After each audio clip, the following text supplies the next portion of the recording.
बिस्मिल्लाहिर्रहमानिर्रहीम। अस्सलाम नाज़रीन, प्रोग्राम न्यूज़ नाइट में खुशामदीद। मैं आपका मेज़बान नजम अली ख़ान।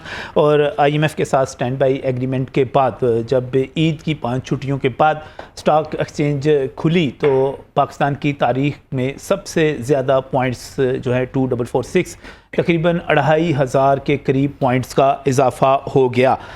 इसके साथ ही जो वज़ीर आज़म ने खुशखबरी सुनाई और इसहाक़ डार साहब ने खुशखबरियाँ सुनाई, उसके मुताबिक ये था कि चीन ने कोई $5 बिलियन हैं जो कि उन्होंने हमें रूल ओवर किए हैं।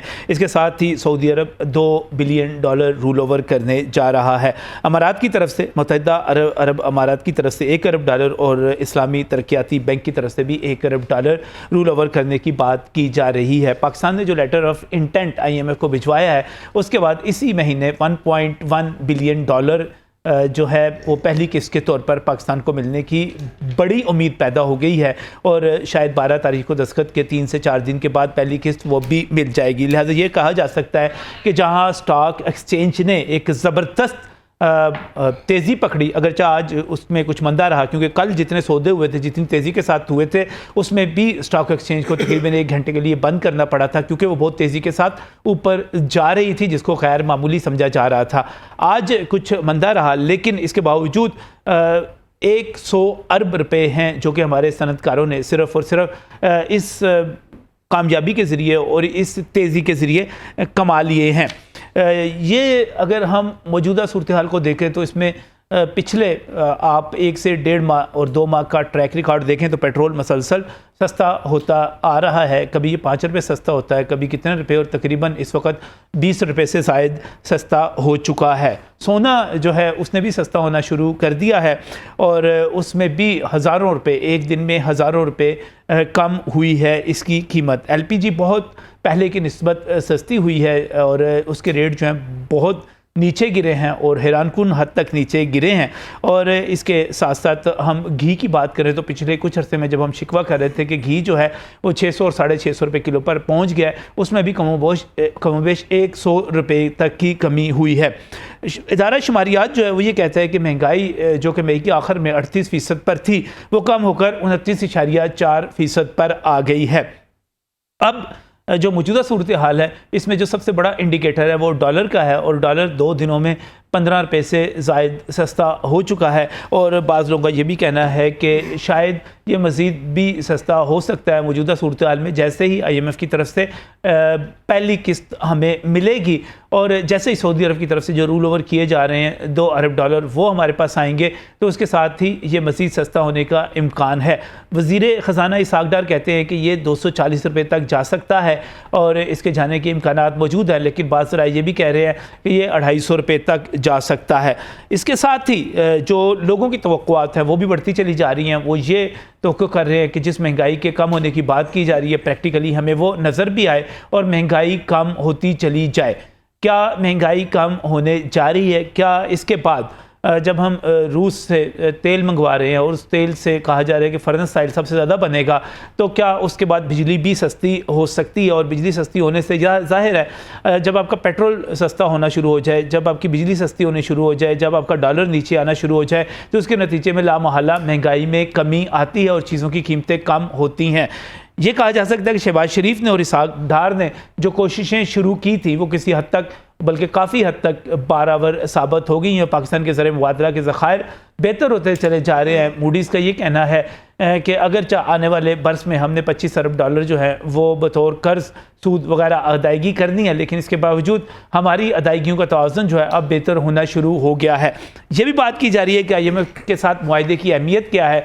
तो IMF के साथ मुआहदे की अहमियत सिर्फ़ और सिर्फ उन $3 बिलियन की नहीं है जिनकी हम बात करते हैं, बार बार बात करते हैं, जो हमें नोमा में मिलने हैं, बल्कि इसकी असल अहमियत ये है कि हमारे दोस्त ममालिक जिनमें चीन शामिल है, जिनमें सऊदी अरब शामिल है, जिनमें UAE शामिल है और जिसमें बाकी दोस्त ममालिक भी शामिल हैं, वो सब ये शर्त आयद करते हैं कि आपको IMF के साथ अपने ताल्लुकात बेहतर बनाना होंगे। अब सवाल ये किया जाता है कि IMF के साथ ताल्लुकात बेहतर क्यों बनाएं, उनसे ओके की जो एक टिक मार्क है वो क्यों लिया जाए? तो उसका जवाब ये दिया जाता है कि आपको इसलिए ज़रूरत है IMF के साथ ये सब कुछ बेहतर करने की, क्योंकि हमारे दोस्त ममालिक अपने ऑडिटर्स को यहाँ पर नहीं बिठा सकते, उनको भी अपने कर्ज की फ़िक्र है। हमारे दोस्त ममालिक ये शर्त आयद करते हैं कि आप अपने IMF के साथ मामला ठीक कर लें, और IMF अगर ओके की आपके ऊपर स्टैंप लगा देता है तो हम आपकी मदद करने के लिए तैयार हो जाएंगे और तैयार रहेंगे और मदद करते रहेंगे। तो इस सूरत में जब IMF के साथ हमारा स्टैंड बाई एग्रीमेंट हो गया है, हमें एक बड़ी कामयाबी मिलने की उम्मीद है। इन तमाम अच्छी खबरों के साथ जो कि बड़ी तेज़ी के साथ हमारे पास आई हैं, अब मज़ीद क्या होगा? क्या वाकई महंगाई कम होने जा रही है? इस सवाल का जवाब जो है अभी तक थोड़ा सा कंफ्यूज है। उम्मीदें बहुत ज़्यादा हैं, और क्या महंगाई कम होगी या नहीं होगी, इस पर बात करने के लिए हमने यहाँ पर जिन माहिरीन को दावत दी है मैं उनका मशकूर हूँ। सबसे पहले नईम मीर साहब का मैं मशकूर हूँ। आप चेयरमैन हैं सुप्रीम कौंसिल आल पाकिस्तान अंजमन ताजरान के। नईम मीर साहब बहुत बहुत शुक्रिया हमें यहाँ पर वक्त देने के लिए। इसके साथ ही अशरफ मेहताब साहब हमारे साथ जहाँ पर मौजूद हैं, कॉमर्स रिपोर्टिंग के हवाले से एक बड़ा नाम है और चीफ रिपोर्टर नई बात अखबार हैं। बहुत बहुत शुक्रिया आपका भी यहाँ पर आने के लिए। और यहीं पर जनाब अदील हैदर भी हमारे साथ मौजूद हैं। आप फाइनेंशियल लॉस के एक्सपर्ट हैं, चीज़ों को, मामलात को, उतार चढ़ाव को बेहतर तौर पर समझते हैं। महंगाई ख़त्म होने की बात की जा रही है। सबसे पहले अदील साहब, महंगाई कम होगी? देखिए, बिस्मिल्लाहिर्रहमानिर्रहीम, बहुत शुक्रिया नजम भाई। बात यह है कि अभी ये बहुत अच्छी बात है कि $3 बिलियन का जो स्टैंड बाई एग्रीमेंट हमारा हो गया है IMF के साथ। इसमें से $1.1 बिलियन की हमें मिड जुलाई तक इंशाल्लाह ताला जो पहली किस्त है वो मिल जाएगी। और उसके साथ साथ जो दूसरे मालियाती इदारे हैं और जो हमारे दोस्त ममालिक हैं, उनका ट्रस्ट लेवल जो वो हम बेहतर होगा और बेहतरी की तरफ मामला जाएंगे। अभी 38% से इन्फ्लेशन 30% पे आई है, और वो इंशाल्लाह ताला अल्लाह ताला खैर रखे बेहतर होगा। मगर इसके साथ साथ हमें जिन चीज़ों पे फोकस करना होगा वो ये है कि इस वक्त $1.1 बिलियन और उसके साथ जो दूसरे आ रहे हैं, जो दूसरे मालियाती इदारे हैं, जो दूसरे हमारे दोस्त ममालिक हैं, जो दूसरे मालियाती इदारे हैं जो वो कर्ज दे रहे हैं, मगर ये कर्ज है, ये कर्ज है, ये हमें वापस भी करना है। और इसके लिए हमें प्लानिंग ऐसी करनी पड़ेगी कि जिसकी वजह से हम इस काबिल हो सकें कि अगले साल हमने जो $25 अरब वापस करना है वो हम वापस कर सकें। और दूसरी सबसे अहम बात यह कि जो माशी बहाली का प्लान गवर्नमेंट ने दिया है, अगर हम उसको in true letter and spirit उस पर अमल कर लें, तो जैसे वो मिनिस्टर मुसद्दक मलिक साहब फरमा रहे थे कि तकरीबन को $45 बिलियन की जो इन्वेस्टमेंट है वो एक्सपेक्टेड है। और इसके अलावा जो कराची की कुछ जो बर्थ्स हैं वो लीज पे दी गई हैं 25 साल के लिए अबू धाबी को, वहाँ से भी रेवेन्यू आएगा। हमें प्लान ये करना है कि अपने पाँव पे कैसे खड़े होना है। और ये काफी सारी चीजें हैं, हम ईरान के साथ, बाकी मुल्कों के साथ अगर हम बार्टर सिस्टम पे जा रहे हैं, कर लेंगे, अगर हम डॉलर के ऊपर प्रेशर कम करने जा रहे हैं, हम युआन में पेमेंट्स कर रहे हैं, बहुत सारी चीजें जो है। डॉलर पे आपका प्रेशर जो है वो इंपोर्ट्स आपकी 100%, क्योंकि IMF की एक शर्त थी 100% खोलनी पड़ी है। उसकी वजह से जो आपका डॉलर जाएगा वो लेकिन बहुत सारे सौदों में बहुत सारे सौदों में आपका जो है ये भी LNG की जो पेमेंट हो रही है, बाकी पेमेंट्स हो रही हैं, ये भी आप युआन में जाके कर रहे हैं, चीनी करेंसी में कर रहे हैं। लेकिन पैसा तो देना है, पैसा तो देना है, दूसरे मुल्क की है ना, दूसरे मुल्क की है, हाँ, हमारी तो नहीं है ना। लेकिन डॉलर में प्रेशर कम होगा। मैं ये चाह रहा हूँ कि फौरी तौर पे हम एक जो तवक्को जाहिर की जा रही है कि डॉलर की कीमत कम और मजीद नीचे आए।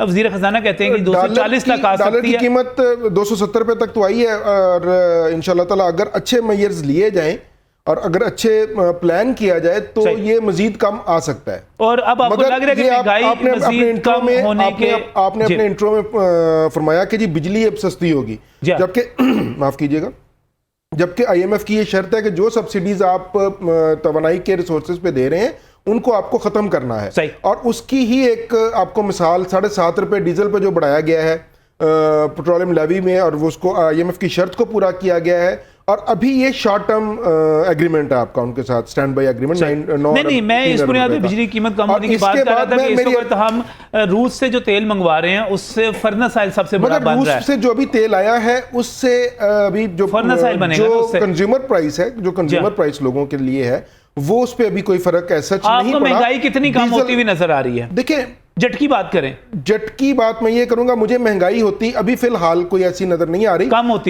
होती हुई नजर नहीं आ रही। उसकी वजह ये है 38% से 29.4% आ गई है। बिल्कुल आ गई है, मगर जो अगर आप एक रोजमर्रा एक आम पाकिस्तानी की बात करें तो उसके अभी जो आम आदमी तक उसके असरात अभी नहीं पहुंचे। अभी देखिए जो डीजल की कीमत बढ़ी है, ये इसका डायरेक्ट जो इम्पैक्ट है वो आपकी उस पे आएगा जो ट्रांसपोर्टेशन पे, सही है। और उसके बाद जो दूसरा उसका बहुत बड़ा जो उसकी यूजेज है वो आपके एग्रीकल्चर डिपार्टमेंट पे है, एग्रीकल्चर सेक्टर पे। एग्रीकल्चर सेक्टर में आपने खादों पे 5% एफईडी लगा दी, इम्पोज कर दिए, और उधर से डीजल 7.5 रुपए बढ़ा दिए। तो वो डेफिनेटली कास्ट ऑफ प्रोडक्शन उनकी बढ़ेगी, और महंगाई, आपको पता है कि जब पेट्रोल डीजल की कीमत बढ़ती है तो वो महंगाई में इजाफा होता है। और अभी आपको फौरी तौर पर असरात पहुंचते हुए नजर नहीं आ रहे। एक चीज है कि होपफुल एक सिचुएशन क्रिएट हुई है, जो डिफॉल्ट की सिचुएशन थी, हमारे सर पे एक तलवार लटक रही थी, वो उम्मीद पैदा होगी, उम्मीद पैदा होगी, ये बेहतरी की तरफ जा रहे हैं, उम्मीद पैदा हो गया। अशरफ मेहताब साहब, ओवर टू यू। महंगाई खत्म करनी है, हो रही है नहीं हो रही? देखिए जी, आज ही मैंने देखा है कि महंगाई जो आपने कहा है ना ख़त्म होने की, $1 सस्ता हो गया, चलें ठीक है, वक्ती तौर पे अच्छा लगा। मार्केट आपकी जो स्टॉक मार्केट है उसमें तकरीबन अच्छा खासा इजाफा हुआ, अच्छी बात है।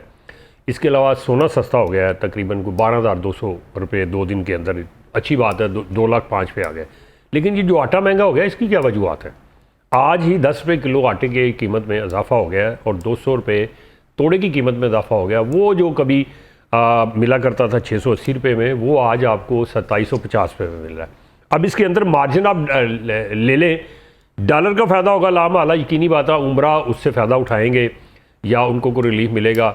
लेकिन गरीब के लिए सबसे बुनियादी जो चीज़ है वो उसका रोटी है, 2 वक्त की रोटी। अब ये बताएं कि हुकूमत को चाहिए कि जब सारी चीज़ें सस्ती हो रही हैं तो फिर ये आटा किसने महंगा किया है, उसको तो ज़रा पूछे ना। गंदम महंगी किसने की है, उसको पूछना चाहिए। जब गंदम हमारे हमसाया मुल्क के अंदर भी नहीं जा रही, अफगानिस्तान भी नहीं स्मगल हो रही, आटा भी नहीं हो रहा स्मगल, क्योंकि हमारे इर्द गिर्द के जितने ममालिक हैं वहाँ पे हमारी गंदम से कम अज़ कम कोई 900 से लेके 1,000 रुपये मन उनकी कीमत कम है। तो ये सारा कुछ, इसका मतलब ज़ख़ीरा अंदोज़ी हो रही है। हुकूमत ने, पंजाब ने इस वक्त जो 40 लाख टन गंदम महफूज की है, तो इसके अलावा जो तकरीबन 1 करोड़ से ज़ायद मन जो टन गंदम थी वो किधर गई है, उसको ट्रेस करना चाहिए ना, उसको निकलवाना चाहिए। गो के सेक्रेटरी जो खुराक है, उन्होंने आज अपना, मेरे साथ बात हुई तो उन्होंने कहा जी हम क्रैकडाउन करने जा रहे हैं ज़ख़ीरा अंदोज़ों पे। अब देखना यह है कि वो ज़ख़ीरा अंदोज़ों पे उस तरह का क्रैकडाउन होता है, या कि उस तरह का होता है कि वो 2-4 दिन क्रैकडाउन के बाद फिर आटे की कीमत बढ़ जाए, फिर गंदम की कीमत बढ़ जाए। तो ये थोड़ा सा हुकूमत को देखना पड़ेगा। बहुत अच्छे सवाल आपका अच्छा है कि सोना सस्ता हो गया तो आटा महंगा कैसे हो गया? मतलब डॉलर सस्ता हो गया है, आटे की क्या वजह? लोगों ने सोना तो नहीं खाना ना, सोना तो नहीं खाना, आटा खाना है लोगों ने, और गंदम खानी है, तो गंदम महंगी होगी, ज़ख़ीरा अंदोज़ी होगी, ये सही है। तो आपको लग रहा है कि अभी हमारी जो मईशत है ये कंट्राडिक्शंस में है? कंट्राडिक्शन इस तरह से कि हम, आपको पता है कि पाकिस्तान के अंदर माफियाज हैं, अपनी बारी के हिसाब से वो चलते हैं। अच्छा, डॉलर का माफिया था, तो जब डॉलर की कीमत बढ़ी, आपने देखा इतनी होर्डिंग हुई कि कम अज कम 12 से 13 अरब डॉलर जो है लोगों ने छुपा लिए। ठीक है, नहीं निकलवा सकी हुकूमत, बहुत से उन्होंने मतलब तराकीब उसमें लेके आए। लेकिन जब IMF के साथ मुआहदा हुआ तो समझ आ गई उनको, ज़ख़ीरा अंदोज़ों को, कि अब हमारा बचना मुश्किल है, क्योंकि पाकिस्तान को मुख्तलिफ ममालिक से मदद भी आ जाएगी, IMF भी दे देगा पैसे, तो फिर ये किधर लेके जाएंगे डॉलर। तो उसके बाद, लेकिन अभी भी आप मार्केट में चले जाएं, जो रेट इस वक्त हुकूमत बता रही है 272 रुपये ओपन मार्केट के अंदर, उस पर डॉलर नहीं मिल रहा, नहीं मैसर। अब थोड़ा सा इसके ऊपर इनको क्रैकडाउन करना पड़ेगा, स्टेट बैंक को एक्टिव करना पड़ेगा, मॉनिटरिंग जो कर रहा है उसको, मॉनिटर को एक्टिव करना पड़ेगा। उन लोगों को तो खश पड़ गई होंगे ना, जिन लोगों का ख्याल होगा कि वो 300 रुपये से ऊपर डॉलर बेचेंगे, 350 तक की आवाज आ रही है, 350 बेचेंगे, उनके ऊपर यकीनन कदगन लगी है, लेकिन उस लेवल पे अभी उन्होंने छोड़ा नहीं है लेकिन छोड़ना पड़ेगा। अगर वो रखेंगे तो उनको मजीद नुकसान होगा, क्योंकि जैसे ही वो किस्त 1 अरब से ज़ायद 1.1 अरब डॉलर की पाकिस्तान को मिल जाएगी इसी महीने, इसी वक्त में, जुलाई में, तो उसके बाद फिर उनका बचना मुश्किल है। इसीलिए अभी से निकालो डॉलर और बेच लो अभी भी जिस रेट पे है, फिर बाद में ना कहना कि यार ये 250 पे कैसे आ गया, अब क्या करें, मर गए हमारे। फिर ये होता है, ये सेठ जो होता है ना, ये इसको बड़ी कैलकुलेशन आती है। जब वो साल एंड हो गया, यार नुकसान ही बड़ा हो गया, शेख साहब किमें नुकसान हो गया, और जनाब जरा मैं 50 लाख रुपया प्रॉफिट कमाने तो 25 लाख लगा गया जी, यानी ये मुनाफे में से भी अगर चला जाता है तो वो कहते हैं नुकसान है। सही। बतौर कौम, बतौर हमारा मुल्क एक शहरी हम नहीं सोचते, हम अपने मुफाद की तरफ जाते हैं। सही। अब जिन लोगों ने गंदम छुपाई हुई है, जिन लोगों ने मिल मिला के ये आटा महंगा किया है, उनको भी खुदा का खौफ करने, शर्म करनी चाहिए यार। कहाँ लेके जानी है आपने इतनी दौलत, कहाँ गंदम लेके जानी है? छोड़ दो, गरीब की बददुआएं लोग हैं, कल को आपके ऊपर कोई और आफत आ जाएगी, वो इधर से जो लिए होंगे उससे डबल होकर निकल जाएंगे। तो इसलिए कुछ ख्याल करना चाहिए। जितने ज़ख़ीरा अंदोज़ है, कभी चीनी का माफिया जो है वो सरगर्म हो जाता है, चीनी महंगी हो जाती है, कभी आटा माफिया आ जाता है, कभी गंदम माफिया, कभी घी माफिया, कभी गाड़ियों वाला, कभी कौन सा। ये खुदा के लिए ये मुल्क है यार, सही। हर कोई माफिया ही माफिया। हुकूमत को भी रोकना चाहिए ना जी। हुकूमत जब तक अपना कंट्रोल सही नहीं करेगी, माफिया तो आते रहेंगे। नहीं मिल, अच्छी खबरें आ रही हैं, बड़े अच्छे अलामात आ रही हैं। आपके ख्याल में कारोबारी हालात ठीक हो रहे हैं, मईशत बेहतरी की तरफ जा रही है, महंगाई कम होने वाली है? देखें जी, अभी तक आपका जो प्रोग्राम चला है इसमें मैंने आहें, सिसकियाँ, नोहे और वैन सुने हैं। अच्छा। जनाब इनके, ठीक है। तो अच्छा। मैं इनको नज़रअंदाज करते हुए अच्छा, मैं ज़रा आगे चलना चाह रहा हूँ। आप ऑप्टिमिस्टिक आदमी हैं। जी जी, मैं बताना चाह रहा खासतौर हूँ। पर मुस्लिम लीग में देखो जी, जी, फरियाद भी आने चले और लगती थोड़ा है। सा और दुआई दे लें। मैं कह रहा हूँ दुआई दें जरा। गरीब की जो फरियाद इनकी है ना, दुआई सुन लें जरा। गरीब की फरियाद को ये जो लोग आहें सिसकियां True कहते picture हैं, पेश करनी उनको चाहिए। खुदा का जैसी हुक्म, मैं जो कर रहा हूँ जहाँ पे जमीनी तारीफ गायक है, है, वहाँ आप पे बाजार बिल्कुल चले करनी जाए, चाहिए। जहाँ पे बाजार चले जाए, तनकीद है, नहीं मीर साहब आप उसको आटा खरीद के positive ले लेके करना आए, चाहिए। सस्ता ले आए, मैं आपको दाद दूंगा, मैं आपको अवार्ड भी दे दूंगा। मैं ये कहता हूँ कि गरीब की सबसे बुनियादी जरूरत क्या है, मुझे बता दें। सिर्फ शादियाने नहीं बचाने चाहिए कि जी बहुत अच्छा इसलिए हो गया, बहुत अच्छा हो गया। उनकी तनकीद बराए इस्लाह करनी चाहिए। अब तो यू सर नहीं को और थोड़ा सा को रोना रह गया तो रो लें पहले, फिर मैं बात कर लूँ इनसे पूछ लूं। देखें बात यह है, देखें कि मेरे नज़दीक महंगाई से भी ज़्यादा बड़ा मसला जो था वो मुआशी सरगर्मियों का मादूम हो जाना था। अच्छा। और आपको याद है कि इस बजट के अंदर 3.2% का ग्रोथ रेट रखा गया था, जो कि पिछले साल मनफी 0.2% तक चला गया था। और ये ग्रोथ रेट ही है आपका जो आपकी मुआशी सरगर्मी को बहाल करेगा, रोज़गार के मौके पैदा करेगा, हुकूमत के रेवेन्यू में इजाफा करेगा और पाकिस्तान को आगे लेकर चलेगा और तरक्की की वजह बनेगा। अब देखें कि ये ग्रोथ रेट जो था ये मनफी हुआ क्यों?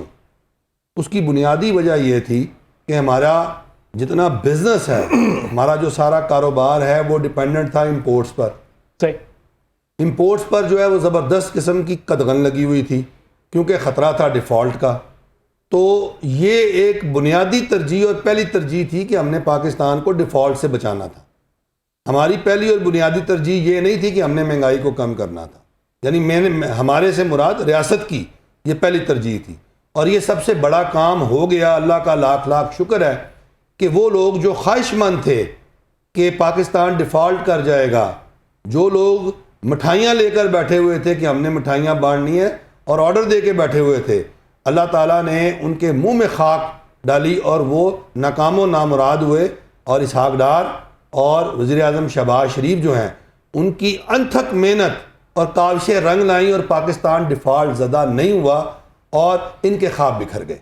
तो मैं समझता हूँ कि सबसे ज़्यादा खुशी की खबर तो ये है जिसे हमें सेलिब्रेट करना है, जिसे हमें और इन काविशों और कोशिशों को तस्लीम करना है कि पाकिस्तान को डिफ़ॉल्ट ज़दा होने से बचा लिया गया। नहीं मैं अब मैं आगे ताजरान पाकिस्तान देगे शेगे खड़का ले, जश्न मना ले, टोल शोल बजा ले, कौन मना करता है? चले, मेरा ख्याल है कि अगर आप देगे शेगे ना भी बजाएं, मिठाई लेते आते आप अपने दिल के अंदर इस इत्मीनान को तो लाएं कि जब पाकिस्तान डिफ़ॉल्ट नहीं कर रहा तो उसके नतीजे में कारोबारी तबके का एतमाद बहाल होगा ना, सही। तो सरमायाकारी आएगी, ये मुल्क चलेगा। देखिए हमने इस मुल्क को चलाना है, ये रोटी किसी के मुंह में नहीं डालनी, आटा किसी को ला के घर पे सस्ता नहीं देना कि चल अभी सब्सिडी ले और जा तू खा और मुफ्त बरी कर। ये जो सोच है ना भीख मंगों की और ये जो सोच है ना अपना मुफ्त बरों की, ये हमें खत्म नहीं करनी मीर है साहब, और ना हमें मैं कमाना मुफ्तों है। की बात सुन ले कर रहा हूँ, जरा। ना यहाँ पे भीख मंगों की बात हो रही है, ना गरीब यहाँ को पर भीख सर मंगे एक कह मिनट रहे एक हैं मिनट यहाँ एक पे जो मिनट बात सर हम बात हो रही है, हम वो एक मिनट यार, एक मिनट अशरफ साहब एक मिनट यार, अशरफ साहब एक मिनट, अशरफ साहब एक मिनट यार, एक मिनट कशकोल लेके सर फिरे एक यार, मिनट वो भीख मंगे सर नहीं। एक मिनट गरीब आटा मांग रहा है तो भीख सर एक मंगेगा। मिनट बात करने नहीं, दें मुझे पूरी मेरी बात पहले सर, मुकम्मल आपकी बात नहीं सर, मेरा जुमला मुकम्मल कर सर, आप मेरा अपना मातरत संविधान तो करनी सब चाहिए, आप- मैं कहता हूं इनको नहीं, गरीब नहीं, से नहीं, मातरत नहीं, करनी नहीं, मैंने नहीं चाहिए, करनी। उसकी आह से बचना चाहिए, गरीब की आह से। और नहीं, मेरी बात सुने, बात यह है कि हमें ये जो सोच है ना अपनी कि अच्छा। हमने काम नहीं करना। देखिए सर, किसने काम और नहीं हम करना?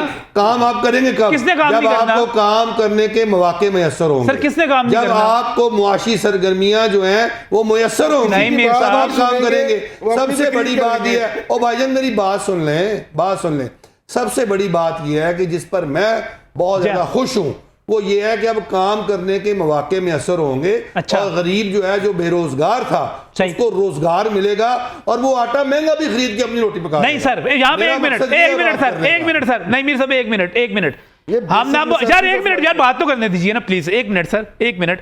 नहीं मीर साहब, यहाँ पर ना मुफ्तबरों की बात है, ना भीख मंगों की बात है, आपके उन जखीरा अंदोज ताजरों की बात है जिन्होंने गंदम इस वक्त जखीरा की है। आप ये नहीं कर सकते कि आप यहाँ पे हराम माल कमाएं, अपनी गंदी महंगी गंदम बेचें और आप हमें कहें कि आप मेहनत करके वो महंगी गंदम खरीदें क्योंकि आपके ताजरों ने उससे हराम माल कमाना है। सर क्या बात करते हैं आप, जखीरा अंदोजी की हमायत कर रहे हैं यहाँ पर, आप कैसी बातें कर रहे हैं सर आप? जी, मैं जखीरा अंदोजी की बिल्कुल हमायत नहीं कर। और क्या कर रहे हैं?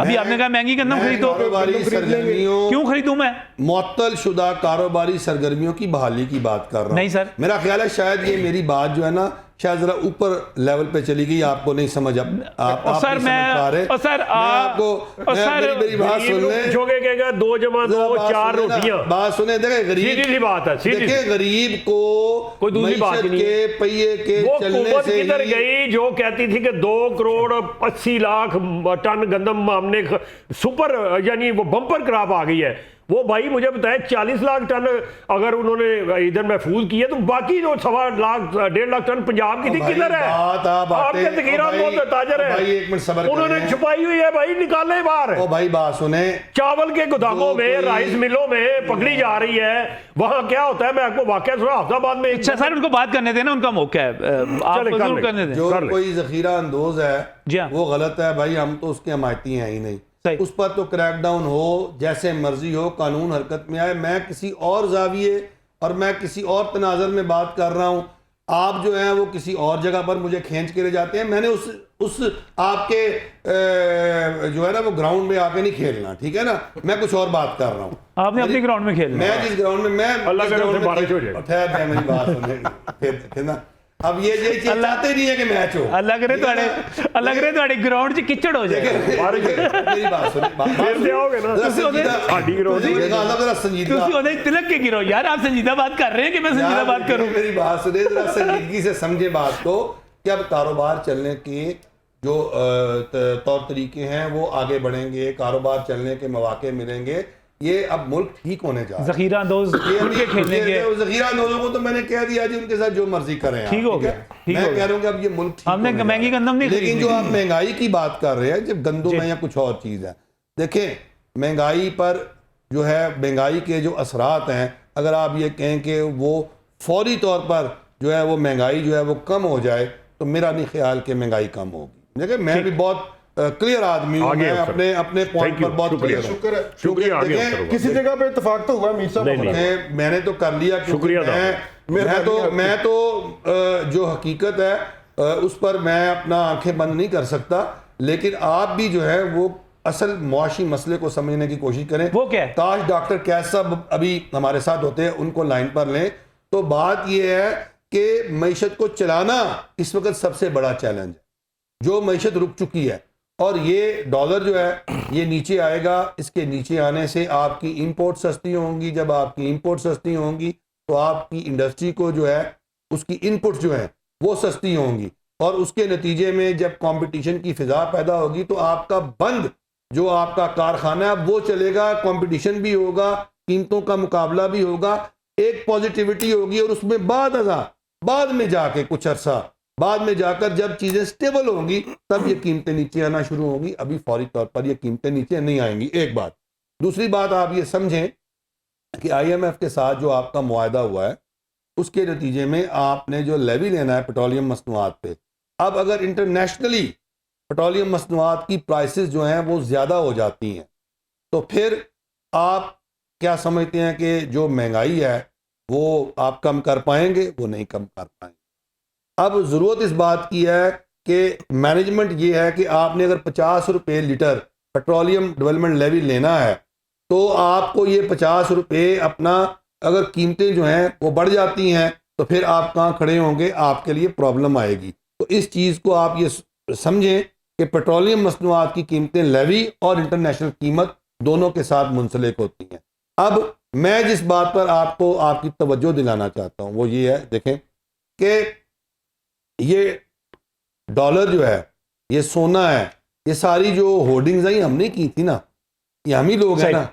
अगर हम खुद ठीक होने के लिए तैयार नहीं है तो मुझे बताएं कि कोई वजीर खजाना, कोई वजीर आजम 24 घंटे दिन के हैं, अगर वो 22-22 घंटे भी काम कर लेगा तो वो हमें ठीक नहीं कर सकता। अच्छा, हमें खुद अपने आप को भी तो ठीक करना है, अपनी इज्तिमाई जिम्मेदारी भी जो है वो कबूल करनी है। इस मुल्क के अंदर रहना है, इसी मुल्क के अंदर जीना है, इसी मुल्क नहीं मेरे साहब बहुत बहुत शुक्रिया, हो सकता है। बहुत बहुत शुक्रिया। मुझे एक ब्रेक की तरफ जाना है और ब्रेक पर जाते हुए जब पाकिस्तान तहरीक इंसाफ का दौर था तो उसके हामी भी यही कहा करते थे कि हुकूमत ठीक है, अवाम गलत हैं। तब कहा जाता कि हुकूमत गलत है। आज ये सूरत हाल है कि जब हम पाकिस्तान मुस्लिम लीग नून की हुकूमत में मौजूद हैं तो आज भी ये कहा जा रहा है कि हुक्मरान ठीक हैं, अवाम गलत हैं, ये ज़ख़ीरा अंदोज़ हैं, ये चोर हैं, ये टैक्स नहीं देते, अवाम हर दौर में गलत रहे हैं। मज़ीद बात करेंगे इस ब्रेक के बाद।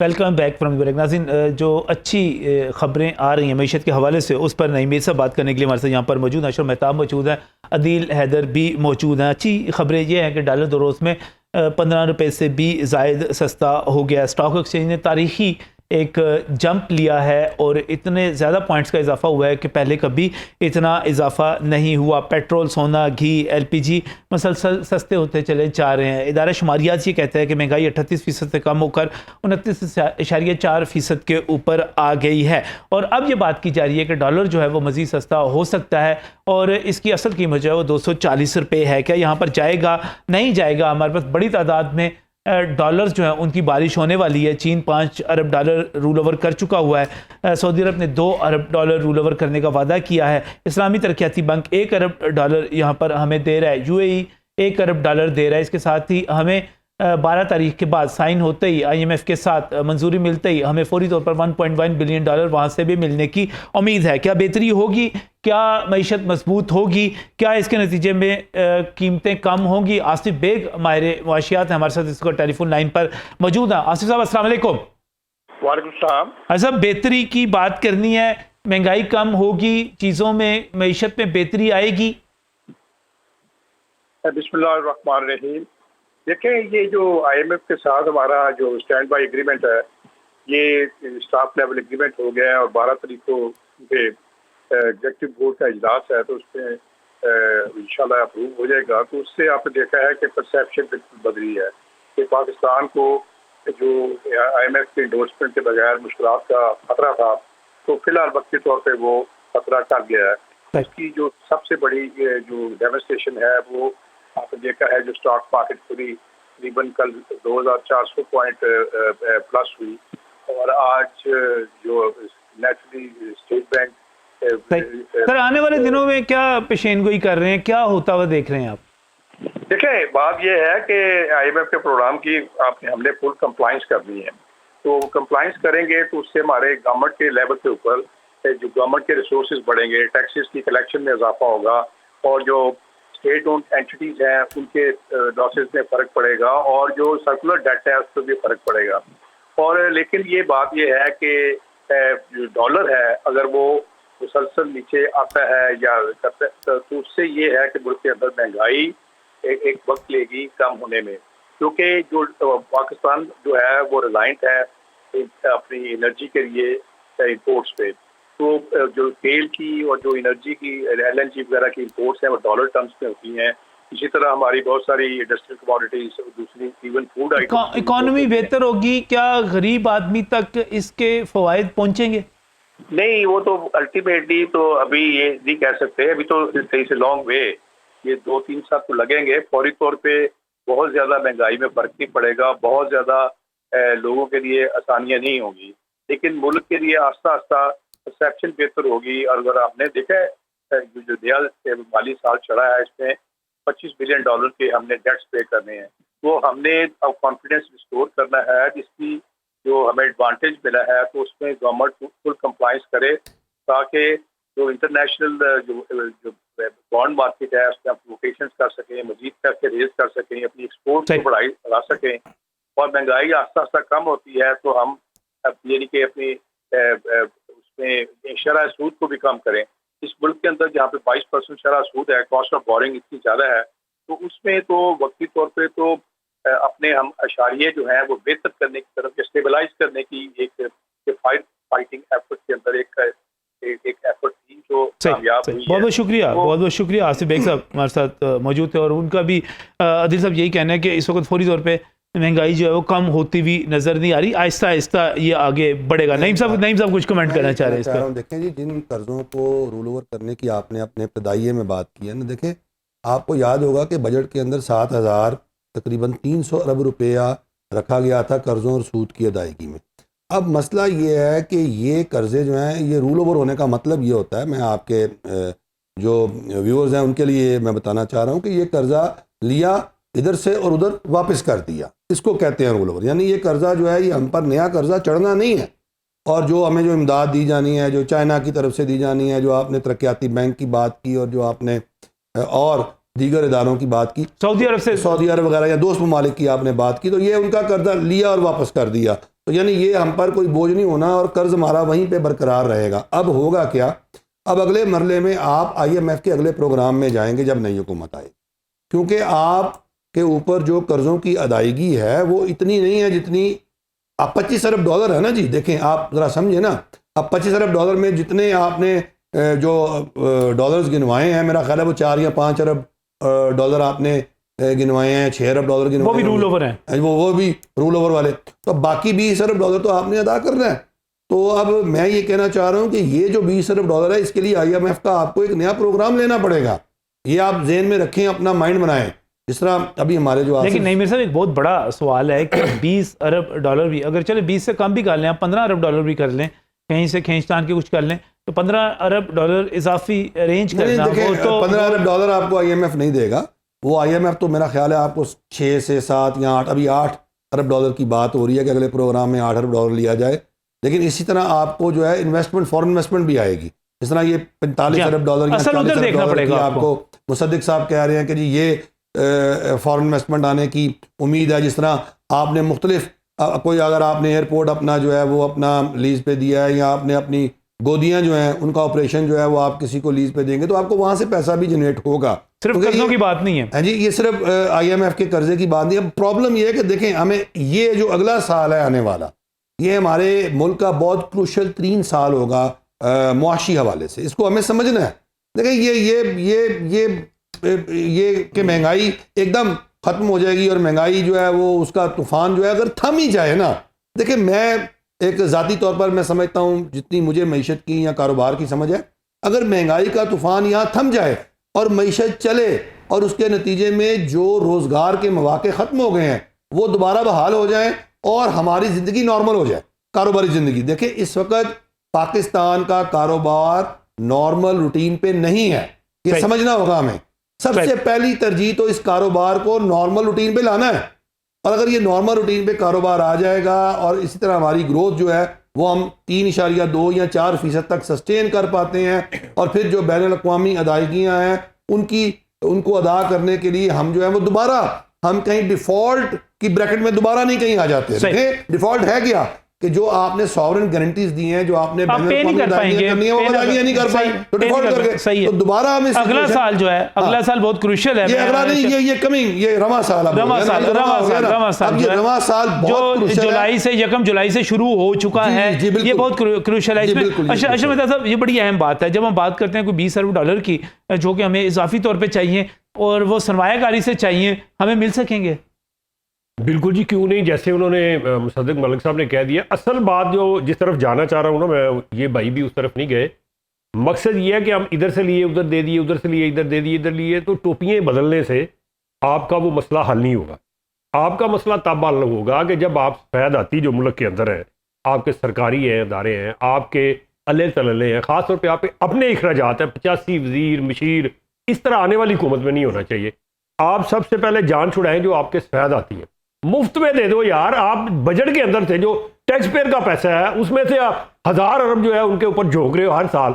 1000 अरब के बड़े डॉलर बन जाते हैं, आप कैलकुलेट कर ले। तो आप उनकी तरफ क्यों नहीं जा रहे? आप आपके पास सिर्फ 2 साल है, अगले 2 साल जो होंगे, अगर आपने रिफॉर्म ना की मालियाती और ये इस तरह की डिसिप्लिन और गुड गवर्नेंस की, तो आप ऐसे ही टोपियां बदलेंगे, इधर से ले लिया उधर दे दिया, उधर से ले लिया इधर दे दिया, तो काम नहीं चलेगा। आप सबसे पहले, आपके पास जो स्टील मिल है जो वहाँ कराची के अंदर है, उसकी कराची के अंदर जो उसकी ज़मीन है 19,000 एकड़ से ज़्यादा ज़मीन है उसकी, वहाँ पे सिर्फ जिस पे कब्जे हो रहे हैं, माफिया वहाँ पे ये कब्जे कर रहा है। आप फौरन उसको डिस्पोज ऑफ करें, 7 अरब डॉलर मिलेंगे सिर्फ ज़मीन बेचने से। उसका जो स्क्रैप है उसकी बाकी जो है वो मैं दूसरे सूबे, उसके अंदर से आपको 3 अरब डॉलर मिलेंगे उसके स्क्रैप से। सारे सूबों के अंदर उसके दफातर है, ज़मीन है, असासे हैं। ये तकरीबन 20 अरब डॉलर के करीब की गेम है सारी, अगर आप इसको कैलकुलेट करें। इसके अलावा आपके पास रेलवे सफेद बना हुआ है, पोस्ट ऑफिस हैं जो इस वक्त नुकसान में जा रहे हैं, पीए अच्छा महताब साहब, आप एक सीनियर रिपोर्टर हैं, कॉमर्स को डील करते हैं, बड़े अरसे से करते हैं। आप कह रहे हैं कि सिर्फ स्टील मिल्स से ही आप आने वाले जो अपने कर्जे हैं इसको ही निपटा कर, इसको ही देकर उससे ही कर्जे अदा कर सकते हैं सिर्फ? मैं ये करने नहीं,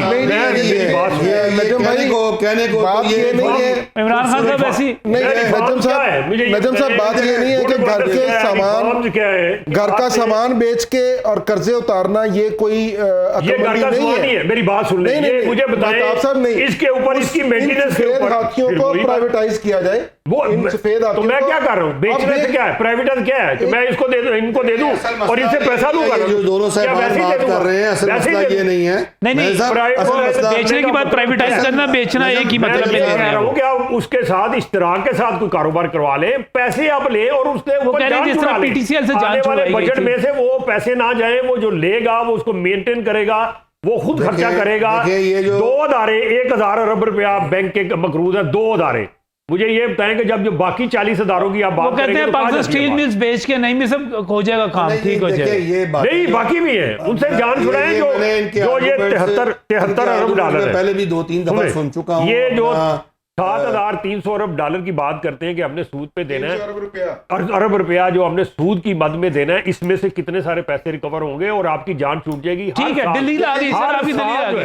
हर साल वो नहीं देने पड़ेंगे पूरी दुनिया में कारोबार। एक मिनट बारी बारी कर लें सर। अच्छा साहब, आपकी दलील हो गई, कारोबार आपकी दलील हो गई, आपकी दलील हो गई। मैं सिर्फ एक जवाब वो दे लें, जवाब आप देखें, व्यूअर्स को आप कंफ्यूज ना करें। देखें बात पता क्या है, ये जो सूद की मद में इतने पैसे, ये वो सूद तो है ही बहुत थोड़ा होता है। जितने हम कर्जे लेते हैं, IMF का सबसे सस्ता तरीन सूद होता है। नहीं, अच्छा असल मसला IMF का, ठहर जाए, असल मसला सूद नहीं है। देखें, असल मसला ये है कि आपने अपने हाउस को इन ऑर्डर करना है, और जब आप अपने हाउस को इन ऑर्डर कब करेंगे, जब आप सियासी इस्तेहकाम से आप चले उस डेट पर भी चले जाएंगे, उस डेट पर उस पर भी चले। मुझे अदील हैदर साहब की तरफ उनकी बारी है, जरा मुझे बात करने दें। अदील साहब, मसला ये है कि आप स्टील मिल्स बेच दें, प्राइवेटाइज कर दें, तो उससे तो अगले में साल का मसला हल हो जाएगा। अशरफ साहब का फार्मूला ये है। नहीं, ये बिल्कुल ठीक बात है कि जो इदारे सफ़ेद हाथी हैं और जो इस वक्त पाकिस्तान पे बोझ बने हुए हैं बजट पे, उनको प्राइवेटाइज बिल्कुल करना चाहिए। साथ में अपना टैक्स बेस बढ़ाएं। ये नहीं है कि चीजें प्राइवेटाइज, कब तक प्राइवेटाइज बढ़ेगा तो टैक्स बेस बढ़ता ये माहिरीन की राय है कि अगर आप अपना टैक्स बेस ब्रॉडन करेंगे तो 12 से 14 ट्रिलियन रुपीस का एक पोटेंशियल मौजूद है। देखिए, आपको अपने पांव पे खड़े होना है। जिन्होंने टैक्स देना है वो टैक्स देने को तैयार नहीं है, तो सर ये फिर सैलरी क्लास आ गई ना, जो जिसका मजबूरी के अंदर एट सोर्स रिडक्शन हो जाती है।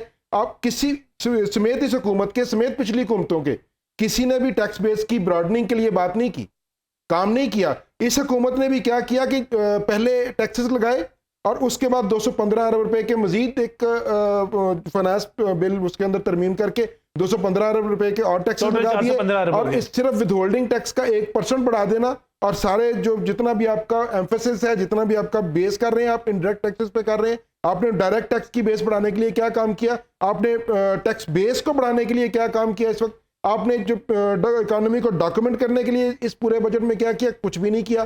क्या किया, सैलरी क्लास को जो अब ये देखें, जो कॉर्पोरेट क्लास है, जो कंपनी है, कंपनी का जो बेसिक स्लैब है वो 29% है, और जो सैलरी का जाके स्लैब खत्म होता है वो 35% है। इसका मतलब ये कि एक प्राइवेट लिमिटेड कंपनी से एक सैलरीड क्लास बंदा ज्यादा टैक्स दे रहा है।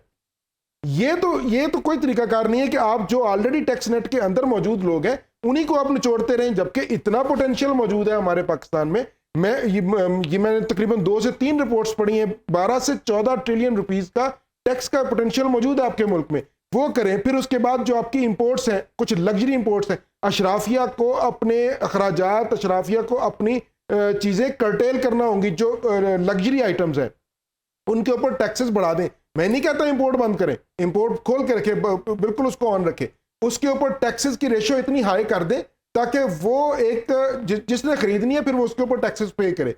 दूसरी बात ये कि जो फर्ज के हम पाम ऑयल इंपोर्ट करने पे बहुत ज़्यादा हमारा ज़र मुबादला खर्च होता है, उसके बाद हमारा चाय खरीदने पे बहुत ज़्यादा ज़र मुबादला खर्च होता है, इस तरह की और बहुत सारी आइटम्स हैं कि जिसके ऊपर हमारा नहीं चाय पिए नहीं, क्यों कम कर दें? आपके मुल्क के अंदर मैं एक यहाँ पे उगाएं जी, ये बल्कि हो रही है, ये इस्लामाबाद से कोई तकरीबन 2.5-3 घंटे के फासले पे पाम ऑयल यहाँ पे लगाएं। पाम ऑयल होता है यहाँ पे, क्यों नहीं होता? सूरजमुखी होती है यहाँ पे, क्यों नहीं होती? आप उसको मैनेज करें ताकि आप अपनी प्रोडक्शन को बढ़ा सकें और अपनी इंपोर्ट पे आप जो लोड है वो कम करें, जो बेसिक नेसेसिटीज ऑफ लाइफ है वो कम से कम आप पूरी करें यहाँ पे। और उसके बाद यहाँ पे इंडस्ट्री को अपनी इंडस्ट्री को चलाना है, कैसे चलाना है? 22% आपका इंटरेस्ट रेट है, शरह सूद 22% है, जब आप बैंक से लेते हैं 25-26% पे चला जाता है। आप मुझे बताएं कि एक इंडस्ट्री, एक इतनी महंगी बिजली और उसके बाद ये शरह सूद, उसके बाद जो है उसके ऊपर टैक्सेस, वो कैसे सर्वाइव कर पाएगा? और उसके बाद ये सैलरी क्लास है, सैलरी में सारे तकरीबन ज्यादातर लोग प्रोफेशनल्स आते हैं। अब जब आप कह रहे हैं कि 22% शरह सूद है, इस पर इंडस्ट्री किस तरह चलाई जा सकती है? नहीं, मेरे साहब ने भी पूरा थीसिस पेश किया कि इंडस्ट्री चलने वाली है, इंडस्ट्री पता नहीं वो बातों में चलने वाली होगी तो वो उससे नहीं सर, मुझे जरा प्लीज कंप्लीट कर लेने जी। तो सर ये इस सूरत हाल में जब आपके एनर्जी रिसोर्सेज महंगे हैं जिससे आपकी इंडस्ट्री ने चलना है, वो महंगे हैं, शरह सूद बैंकों से उन्होंने कर्जे लेने हैं, बैंकों से जब वो कर्जा लेंगे 22 वही बात वो महंगी हो जाएगी। उसके बाद एक और चीज जो बहुत अहम बात है वो ये कि सैलरी क्लास जो वो ज्यादातर प्रोफेशनल्स पे मुश्तमिल है, ठीक है, उस पे जब आप इतने ज्यादा हाई टैक्सेस कर देंगे और आपको एक जो सबसे बड़ा मसला इस वक्त इस साल में और पिछले साल में जो पेश आ रहा है वो ब्रेन ड्रेन का है। जब आप अब वो जो सैलरी क्लास है, जो प्रोफेशनल है, वो अपने एक्सपेंसेस मीट विद नहीं कर सकेंगे तो वो यहां से निकल जाएंगे। जब वो निकल जाएंगे तो फिर आपके से टैक्स लेंगे, फिर वो कौन सी क्लास होगी? जी, वो डॉलर भेजेंगे, वो एक अलग बात है।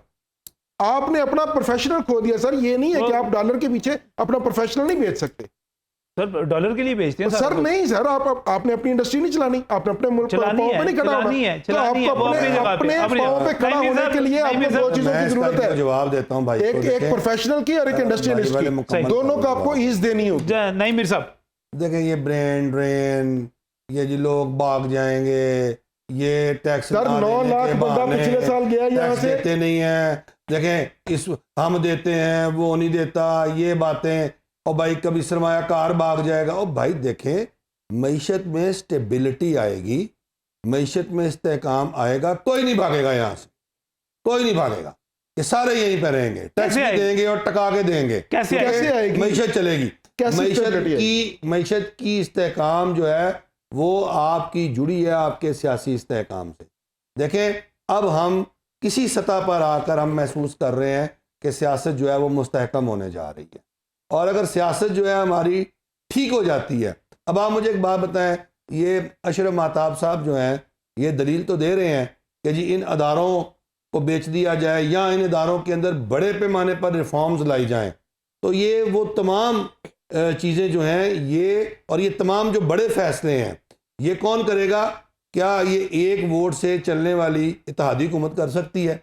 नहीं कर। जी बिल्कुल नहीं सर, ये इस पे बात हो रही है, ये हो रही है, इस पे बात तो इस हुकूमत में भी बात हो रही है। नहीं जी नहीं, देखें मेरी बात सुने, ये बहुत से लोगों के कहीं ना कहीं इन इदारों के अंदर हमारी सियासी जमातों के पॉलिटिकल मफादात होते हैं। देखें, आप हमें आपस में बात करनी चाहिए। एक मिनट, हल क्या है इसका? फिर इस पे बात करेंगे। नहीं मीर साहब, मैं एक ब्रेक से वापस आता हूं तो फिर हल के ऊपर बात करते हैं, क्योंकि इस वक्त एक उम्मीद की किरण तो नजर आ रही है, लेकिन वो किरण जो है वो सूरज कैसे बनेगी, उससे सवेरा कैसे होगा, इस ब्रेक के बाद।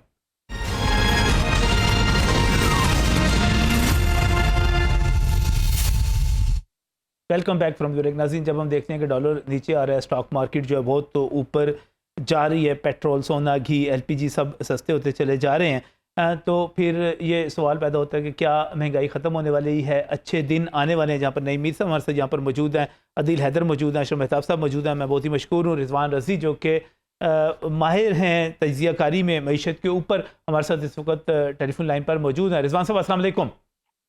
जी वालेकुम अस्सलाम भाई, बहुत शुक्रिया आपने मुझे। रिजवान साहब, कुछ अच्छे दिन आने वाले हैं या नहीं आने वाले, क्या कहेंगे आप? देखिए, अच्छे दिन इस हवाले से कि कुछ लोग जो थे वो कुदूसी साहब की बेवाएं बन के सुबह बैठ जाते थे और शाम तक ये बैंड डालते थे कि पाकिस्तान डिफॉल्ट हो चुका है या पाकिस्तान डिफॉल्ट हो जाएगा, और शाम को उठ के घर चले जाते थे। तो उनकी फोड़ी तो भाई लपेटी गई। पाकिस्तान डिफॉल्ट होने नहीं जा रहा, IMF ने मोहर लगा दी है। तो वो जो गैर यकीनी की सूरत हाल है वो टल गई, और जब IMF ने मोहर लगा दी है तो फिर सिंध और बलूचिस्तान के सैलाब के हवाले से जो 11 अरब डॉलर की प्लेजेस और ग्रांट्स मिले थे उनके मिलने के भी इम्कान पैदा हो गए। जो वर्ल्ड बैंक से हमारे 4.5 से 5.5 अरब डॉलर की प्रोजेक्ट लोनिंग थी उसकी भी रिलीज होने के इम्कान पैदा हो गए। और अभी हमने चाइना के CPEC के बकिया हिस्से का तो मैंने जिक्र ही नहीं किया, क्योंकि उसमें से अभी तक सिर्फ 25 अरब डॉलर इन्वेस्ट हुए हैं ना, जो 45 अरब डॉलर की उसकी हमारे साथ कमिटमेंट थी, बाकी तो इमरान खान साहब ने रोक दी थी। तो अच्छे दिन आने की उम्मीद पैदा है जी, रोजगार की ये कहा जा रहा है कि जो माली साल शुरू हुआ है इसमें हमने कोई 25 अरब डॉलर है जो कर्जा देना है, और अगर हम इनमें से देखें तो किस तरह देंगे इतनी बड़ी रकम? ये तो 1-2 अरब डॉलर की बात की जा रही है रिजवान साहब। जी मैं अर्ज कर रहा हूँ कि ये इस मोहर लगने के बाद ना सिर्फ कि अब हम देने के काबिल हो गए हैं ये वाले पैसे, बल्कि कम शरह सूद पे हमें अगले कर्जे भी मिलेंगे जो कि हम इन कर्जों को उतारने के लिए लेंगे। आप देखिए 2017 के अंदर पाकिस्तान का टोटल जो सूद और असल जर की मद में वापस पैसा गया था वो 1700 अरब रुपए था, और इस साल जो है वो हमने 7300 अरब रुपया रखा है। अगर कर्ज डबल भी हुआ है तो हमारा सूद डबल होना चाहिए था ना, ये 4 गुना किस खाते में हो गया? ये वो सवाल है हमें एक दूसरे से और माहिरीन से पूछने की जरूरत है कि 1700 से 7300 अरब पे हमारा सूद जो था कर्जों का वो कैसे चला गया है।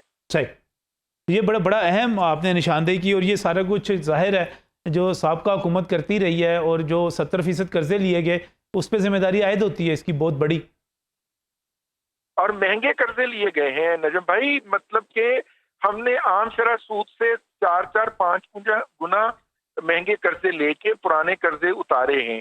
तो हम ये तो क्रेडिट लें इमरान खान साहब के, जी हमने पुराने कर्जों के लिए नए कर्जे लिए थे, लेकिन ये भी साथ में कबूल करें कि जो नए कर्जे लिए वो दुनिया के और तारीख के महंगे तरीन कर्जे थे कि सूद हमारा 4 गुना बढ़ा है। बहुत अहम चीज आपने निशानदेही की, बहुत बहुत शुक्रिया, बहुत बहुत शुक्रिया रिजवान साहब टेलीफोन लाइन पर आने के लिए। प्रोग्राम का बिल्कुल आखिरी लम्हात है। नईम मीर साहब, अच्छे दिन आने वाले हैं जी इंशाल्लाह, हमें उम्मीद है और उम्मीद पे दुनिया कायम है, और हमें इस हुकूमत से उम्मीद है, और सियासी इस्तेकाम जब आएगा, इलेक्शन होगा और नई हुकूमत आएगी तो मेरा ख्याल है कि वो और भी मेहनत से काम करेगी और इंशाल्लाह पाकिस्तान बेहतरी की तरफ चलेगा। अच्छे दिन आएंगे, नाउमीदी गुनाह है बस, नाउमीदी गुनाह। अदील साहब, अच्छे दिन आएंगे बिल्कुल इंशाल्लाह ताला। अगर हम अपने पाँव पे खड़े होंगे, अपने खर्चे, हुकूमत के खर्चे जो हैं उनको कर्टेल करेंगे, अपनी इंपोर्ट्स पे सारा कुछ करेंगे, सारा कुछ अगर ये भी अपनी करेंगे, इंडस्ट्री को, अपने बिजनेसमैन को ताकतवर करेंगे तो अच्छे इंशाल्लाह ताला अच्छे दिन कोई उसके अंदर कोई मजाक नहीं है, बिल्कुल आएंगे, इंशाल्लाह आएंगे।